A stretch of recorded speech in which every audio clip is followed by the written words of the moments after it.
a gente inicia apresentando para vocês a estruturação do projeto de pesquisa, todos os elementos que são necessários.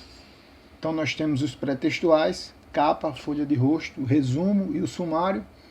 Em especial, o resumo será tema de outra aula. Nós temos a introdução, com todos aqueles elementos que foram estudados anteriormente: tema, justificativa, problema, hipótese. Nós temos os objetivos, nós temos a revisão da literatura, os aspectos metodológicos, cronograma e orçamento, os resultados esperados, que serão tema em especial dessa aula, referências, anexos e apêndices. Então, em relação aos resultados esperados, é possível que ao pesquisar em livros mais atuais, vocês encontrem já autores falando a respeito desse item que deve estar presente no projeto de pesquisa chamado de resultados esperados.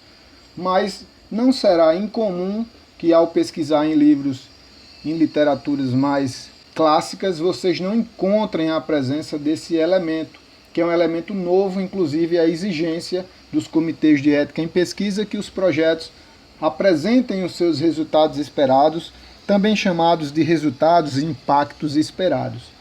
Então eu vou apresentar de forma objetiva um modelo de projeto de pesquisa e vou posicionar para vocês onde deve aparecer os resultados esperados. Então nós temos capa e folha de rosto, como vocês estão vendo. Nós temos o resumo, com todos os elementos que devem estar presentes, as palavras-chave, sumário com todos os itens e subitens do projeto de pesquisa. Como vocês estão vendo, na seção de número 4 nós temos os resultados esperados. Então, continuando, nós temos a introdução, nós temos os objetivos aqui em azul, presentes no final do texto introdutório. Nós temos o início da revisão da literatura, nós temos a revisão da literatura, os aspectos metodológicos com todos os seus elementos, e em rosa nós temos a seção de número 4. Este parágrafo representa os resultados esperados. Ou seja, a reflexão do autor do projeto é no sentido do que é que os resultados encontrados, os futuros resultados, as futuras evidências, o que é que isso vai ser importante para a comunidade, para a sociedade. É uma estimativa da repercussão do problema da pesquisa ao final do estudo. Então, é um item importante e deve ser realizado com muito cuidado, com muita atenção pelo autor do projeto, e deve estar bem claro o algo novo que é possível que essa pesquisa possa encontrar na época de análise de resultados e de considerações da pesquisa.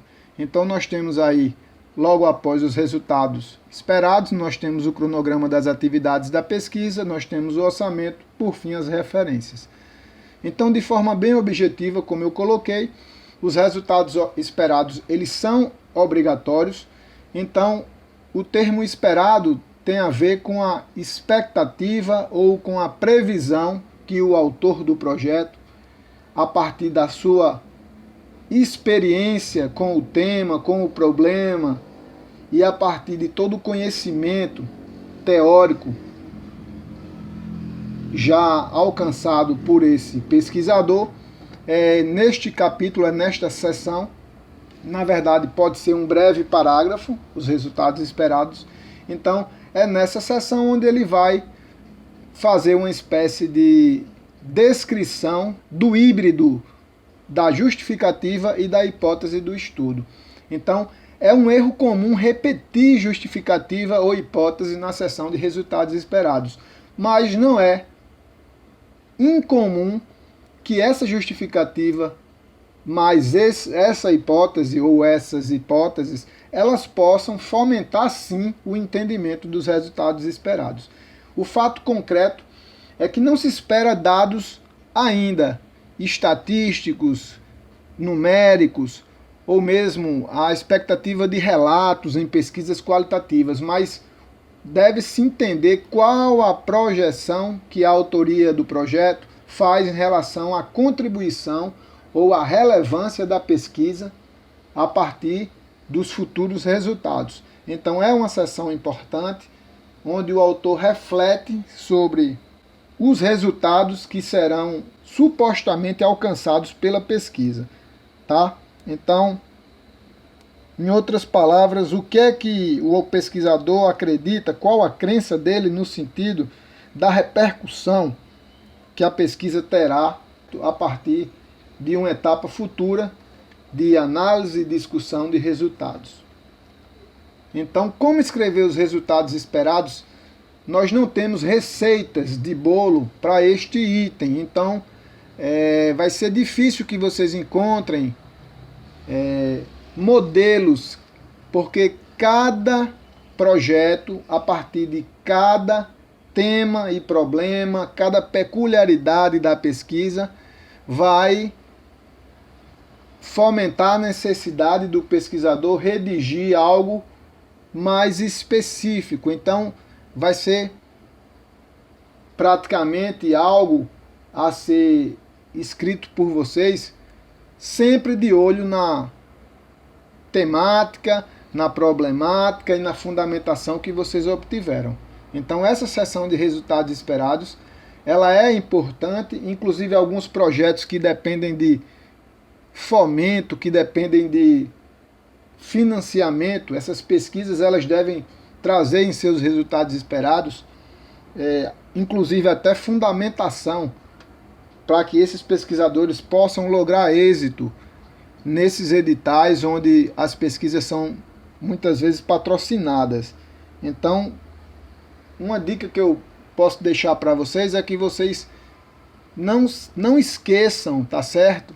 Daquela reflexão da contribuição da pesquisa, da relevância da pesquisa no sentido pessoal, no sentido acadêmico, no sentido da área da educação física ou da área da saúde, do ponto de vista profissional, da militância profissional, das evidências e dessas evidências aplicadas na atuação dos profissionais e também dessa relevância para a comunidade científica. Há algo novo que se espera com esses resultados e que podem ser mensurados, podem ser medidos ou observados por vocês ao final da pesquisa. Então essa é a reflexão na produção dos resultados esperados. Eu vou mostrar para vocês dois exemplos de dois projetos que foram realizados anteriormente por alunos da disciplina de Seminário de Monografia 1.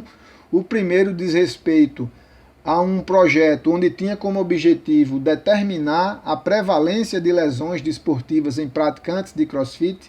Então percebam que é um estudo onde tinha como foco principal identificar a porcentagem de pessoas que haviam se lesionado na prática do CrossFit. Então, qual é a reflexão desses resultados esperados para uma pesquisa como essa? Então, como vocês estão vendo, nesse exemplo, nós poderíamos ter que ao final do estudo espera-se resultados que possam possibilitar o crescimento de novas políticas de prevenção na prática de exercícios físicos. Então percebam um resultado esperado voltado para a relevância ou para a contribuição desses achados, dessas evidências da pesquisa, para a melhora da área do CrossFit, em especial nesse modelo. E também alertar para a necessidade de implementação de cuidados específicos aos profissionais de educação física atuantes com o CrossFit em seu contexto de treinamento. Então percebam que esses resultados, eles têm a ver com a própria hipótese, supostamente, da pesquisa e também com parte da importância do tema. Então percebam que o híbrido, como eu falei anteriormente, o híbrido entre a hipótese e a justificativa pode fomentar os resultados esperados, pode colaborar na redação desses resultados esperados por vocês. Não é interessante que vocês repitam hipóteses ou mesmo repita a justificativa nessa sessão. É interessante o novo texto, obviamente trazendo elementos destes itens que foram falados. No segundo exemplo, nós temos um projeto onde vai analisar os aspectos motivacionais dos professores de Kung Fu atuantes em uma escola de lutas de João Pessoa, e como resultados esperados, podia-se dizer que, ao final da pesquisa, com os resultados e com as evidências analisadas, se pudesse aprofundar o conhecimento sobre os fatores motivacionais que levam professores a praticarem Kung Fu. Tá? E além desses resultados, que políticas públicas de divulgação e massificação dessas modalidades de arte marcial possam ser feitas. Então tenham esses dois exemplos como exemplos onde está muito claro a relevância da pesquisa e que pode ser medida, que pode ser observada ao final de um estudo. Só para a gente encerrar, alguns equívocos comuns ao redigir a seção de resultados esperados: focar na confirmação da hipótese e não na possibilidade de descobrir algo novo. Então, descobrir algo novo é sempre a prioridade em qualquer pesquisa e não apenas confirmar a hipótese. Então, na redação de um projeto de pesquisa, é comum esse equívoco do foco principal na confirmação da hipótese do pesquisador, esquecendo um pouco do algo novo que pode trazer benefícios à sociedade e é o objetivo de qualquer pesquisa. Outros erros comuns: dar ênfase apenas na relação das variáveis e desconsiderar a relevância da pesquisa, é o que nós estamos falando até agora. Repetir a hipótese, a justificativa ou os objetivos como se fossem os resultados esperados. Então esses elementos são importantes para que vocês consigam redigir os resultados esperados, mas eles não devem ser repetidos nessa sessão. Não ser redigida de forma clara, concisa e objetiva. Então, essa sessão deve ser sempre clara, concisa e objetiva. Um parágrafo, 2 parágrafos já podem ser o bastante para que vocês deixem claro a projeção de vocês no sentido de resultados esperados.